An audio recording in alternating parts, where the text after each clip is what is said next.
अस्सलाम वालेकुम। आज हम फॉर्मेशन ऑफ सेंटेंस के मुतल्लक पढ़ेंगे कि मोस्टली बच्चों को ये प्रॉब्लम होती है कि उन्हें ये आइडिया ही नहीं होता कि सेंटेंस में सीक्वेंस क्या होती है।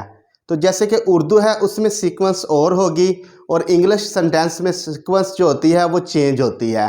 तो लिहाजा आज की हमारी वीडियो में हम देखेंगे कि पॉजिटिव सेंटेंस जो होता है उसकी सीक्वेंस क्या होती है, नेगेटिव सेंटेंस की क्या सीक्वेंस होती है, इंट्रोगेटिव की क्या सीक्वेंस है, इंट्रोगेटिव प्लस नेगेटिव की क्या सीक्वेंस होती है, और इसी तरह जो है डबल इंट्रोगेटिव जो होता है उसकी सीक्वेंस क्या होती है। आज हम सब इसके सेंटेंस के मुतल्लक पढ़ेंगे कि इनकी कौन कौन सी सीक्वेंस होती है, किस किस तरीके से हमने उसको देखना है और किस किस तरीके से बच्चे जो है वो मिस्टेक्स करते हैं। तो आज सारा जो है हम इस वीडियो में जो है वो डिस्कस करेंगे। तो देखिए, सबसे पहले जो है अफर्मेटिव सेंटेंसेस। अफर्मेटिव सेंटेंसेस जिसे हम कहते हैं कि पॉजिटिव सेंटेंसेस।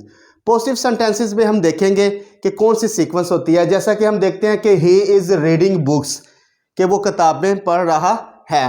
तो देखिए, ही इसमें क्या है, सब्जेक्ट है। इज़ इसमें क्या इस्तेमाल हो रहा है, हेल्पिंग वर्ब इस्तेमाल हो रहा है। रीडिंग इसमें क्या है, वर्ब, और बुक्स इसमें क्या है, ऑब्जेक्ट। तो यानी कि पॉजिटिव अगर हम फॉर्मेशन देखें या अफर्मेटिव फॉर्मेशन देखें तो उसमें सीक्वेंस ये होती है कि सबसे पहले सब्जेक्ट आता है, फिर हेल्पिंग वर्ब आता है, फिर वर्ब आता है और ऑब्जेक्ट आता है। तो ये चार चीज़ें जो होती हैं, फोर थिंग्स जो हैं इसमें होती हैं, यानी कि सीक्वेंस यही होगी, सब्जेक्ट, हेल्पिंग वर्ब, वर्ब और ऑब्जेक्ट। लेकिन दो टेंसेस ऐसे हैं जैसे कि प्रेजेंट इंडेफिनेट टेंस है और पास्ट इंडेफिनेट टेंस है। ये दो टेंसेस ऐसे हैं कि इनमें ये सीक्वेंस थोड़ी सी तब्दील हो जाती है पॉजिटिव फिक्रों में, यानी कि अफर्मेटिव सेंटेंसेस में। क्यों? क्योंकि इनके अफर्मेटिव सेंटेंसेस में हेल्पिंग वर्ब जो है वो इस्तेमाल नहीं होता। मसलन अगर हम सिंपल सी मिसाल लेते हैं, वो क्रिकेट खेलता है तो ही प्लेज क्रिकेट, तो इसमें डू डज वगैरह जो है वो इस्तेमाल नहीं हुआ, यानी कि हेल्पिंग वर्ब इस्तेमाल नहीं हुआ। इसी तरीके से अगर हम पास्ट इंडेफिनेट की बात करते हैं तो ही प्लेड क्रिकेट, तो उसमें सेकंड फॉर्म इस्तेमाल हो गई है और हेल्पिंग वर्ब इस्तेमाल नहीं हुआ। लिहाजा दो टेंसेस ऐसे हैं, प्रेजेंट इंडेफिनेट टेंस और पास्ट इंडेफिनेट टेंस, जिसके पॉजिटिव फिक्रों में हेल्पिंग वर्ब इस्तेमाल नहीं होता, अलबत्ता नेगेटिव और इंट्रोगेटिव में इस्तेमाल होगा। तो लिहाजा इसकी सीक्वेंस हमने यही रखनी है कि सबसे पहले सब्जेक्ट आएगा, फिर हेल्पिंग वर्ब, फिर वर्ब और फिर ऑब्जेक्ट। इसी तरह हम नेक्स्ट देखते हैं नेगेटिव सेंटेंसेस। नेगेटिव सेंटेंसेस में अगर देखते हैं कि I am not reading books, कि मैं किताबें नहीं पढ़ रहा हूं, तो इसकी अगर हम सीक्वेंस देखते हैं कि सबसे पहले क्या आएगा, आई क्या है, सब्जेक्ट है, एम क्या है, हेल्पिंग वर्ब, नॉट वैसे इस्तेमाल हो गया, रीडिंग क्या है, वर्ब, और बुक्स क्या है, ऑब्जेक्ट। यानी कि नेगेटिव सेंटेंसेस की जो फॉर्मेशन हम देखते हैं तो वो है subject plus helping verb plus not plus verb और प्लस ऑब्जेक्ट। यानी कि जब भी हमें नेगेटिव की बात आएगी माइंड में तो हम कहेंगे कि इसकी फॉर्मेशन में ये होगा कि हेल्पिंग वर्ब के फ़ौरन बाद हमने नॉट इस्तेमाल करना है। नेगेटिव में जब भी हमने इस्तेमाल करना है नॉट, हेल्पिंग वर्ब के फ़ौरन बाद हमने नॉट इस्तेमाल करना है। इसी तरह अगर हम देखते हैं कि इंट्रोगेटिव सेंटेंसेस में तो क्या होगा कि हेल्पिंग वर्ब को हमने शुरू में इस्तेमाल करना है। आर यू रीडिंग बुक्स, क्या तुम किताबें पढ़ रहे हो, तो आर इसमें क्या है, हेल्पिंग वर्ब, यू इसमें क्या है, सब्जेक्ट, रीडिंग इसमें क्या है, वर्ब, और बुक्स इसमें क्या है, ऑब्जेक्ट। यानी कि इंट्रोगेटिव की हम अगर बात करते हैं तो सबसे पहले हेल्पिंग वर्ब आएगा, फिर सब्जेक्ट आएगा, फिर वर्ब आएगा और फिर ऑब्जेक्ट आएगा। यानी कि हमने जब भी इंट्रोगेटिव की बात करनी है तो हेल्पिंग वर्ब को हमने शुरू में इस्तेमाल करना है। इसी तरीके से हम बात करते हैं इंट्रोगेटिव प्लस नेगेटिव सेंटेंसेस।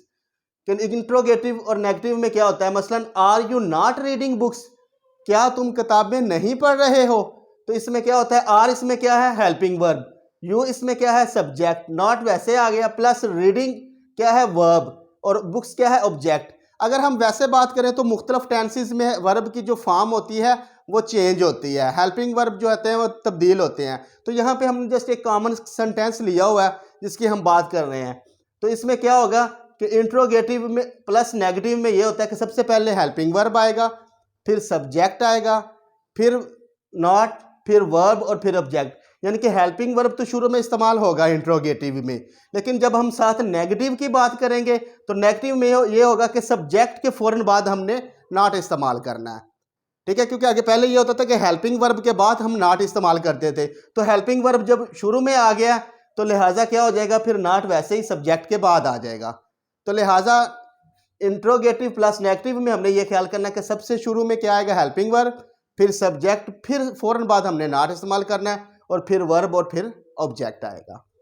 और इसी तरह लास्ट में हम देखते हैं डबल इंट्रोगेटिव, कि डबल इंट्रोगेटिव में क्या होता है। मसलन वो क्रिकेट कब खेल रहा है, या वो किताबें कब पढ़ रहा है, वो किताबें क्यों पढ़ रहा है, वो किताबें कैसे पढ़ रहा है, वो कहाँ पढ़ रहा है, किसके साथ पढ़ रहा है। तो ये सारी चीज़ें हम क्या करेंगे डबल इंट्रोगेटिव में। तो डबल इंट्रोगेटिव की फॉर्मेशन जो होगी WH फैमिली, इसे हम कहते हैं इंट्रोगेटिव प्रोनाउन, और इसे हम WH फैमिली भी कहते हैं क्योंकि ये WH के साथ अल्फाज बनते हैं, जैसे what, when, why, where, who, whose, whom. तो ये सारे अल्फाज में क्या आता है, WH आता है। तो ये क्या होते हैं, ये शुरू में आ जाते हैं। इसे हम कहते हैं इंट्रोगेटिव प्रोनाउन, कि सबसे पहले इंट्रोगेटिव प्रोनाउन होंगे और उसके फौरन बाद क्या होगा, आर आ जाएगा, यानी कि हेल्पिंग वर्ब इस्तेमाल हो जाएगा। मोस्टली बच्चों का ये इशू आता है, अक्सर वो डबल इंट्रोगेटिव में ये करते हैं कि WH फैमिली वाले अल्फाज या इंट्रोगेटिव प्रोनाउन तो लिख लेते हैं, लेकिन फ़ौरन बाद वो क्या करते हैं, सब्जेक्ट लिखते हैं, हेल्पिंग वर्ब नहीं लिखते। तो ये बहुत कॉमन इशू है। तो लिहाजा इस पर ज़्यादा से ज़्यादा आपने ग्रिप करनी है कि आपको ये इशू दोबारा ना आए, कि सबसे पहले क्या है कि WH फैमिली यानी कि इंट्रोगेटिव प्रोनाउन आएंगे, और उसके बाद हमने क्या करना है, हेल्पिंग वर्ब लगाना है।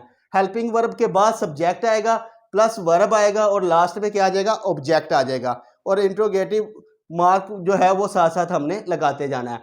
तो इंट्रोगेटिव प्रोनाउन शुरू में आते हैं और फौरन बाद हमने हेल्पिंग वर्ब इस्तेमाल करने हैं। तो इस तरीके से हमारी पॉजिटिव फॉर्मेशन जो होगी वो सब्जेक्ट हो जाएगा, plus helping verb, plus verb, और प्लस ऑब्जेक्ट हो जाएगा।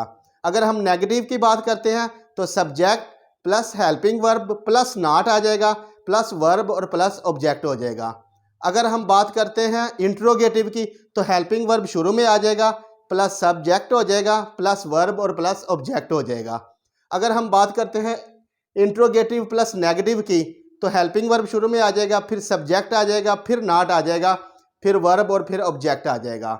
और अगर हम बात करते हैं डबल इंट्रोगेटिव की तो WH फैमिली यानी कि इंट्रोगेटिव प्रोनाउन शुरू में आ जाएंगे, plus helping verb plus subject और प्लस वर्ब और प्लस ऑब्जेक्ट आ जाएगा। तो ये सीक्वेंस होगी, यही सीक्वेंस के साथ आपने जो है वो सेंटेंस को बनाना है और इसको माइंड में रखना है। तो ये थी हमारी वीडियो आज जो है फॉर्मेशन ऑफ सेंटेंस के मुतल्लक। तो हमारी इस किस्म की वीडियो को देखने के लिए लाइक और सब्सक्राइब करते रहिएगा। Thank you. अल्लाह हाफिज़।